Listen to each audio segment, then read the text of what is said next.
Labvakar vēlreiz. Es gribēju pateikt Smiltēna kungam. Viņš kaut kur nav.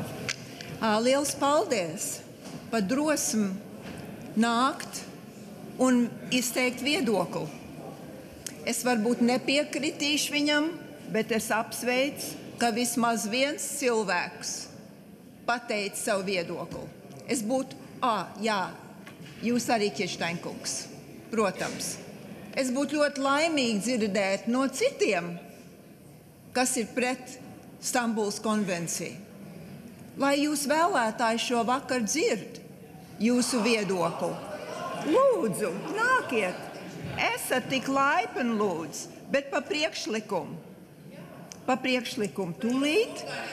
Pa priekšlikumu ir sekojoši. Viena lieta, ko Smiltēna kungs pateica, kas man kaut kādīgi izlikās nevietā.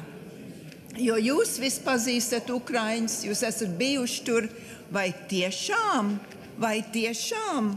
viņi ir lišķīgi uzvedās pret saviem sabiedrotiem? Tiešām? Vai ja jūs būtu viņu vietā kara laikā, ja būtu otrādāk, jūs arī negribētu, lai citi jums palīdz un darīt jebko? Domāju, ka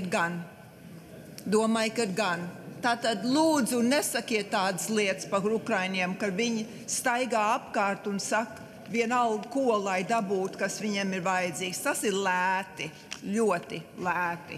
Paldies!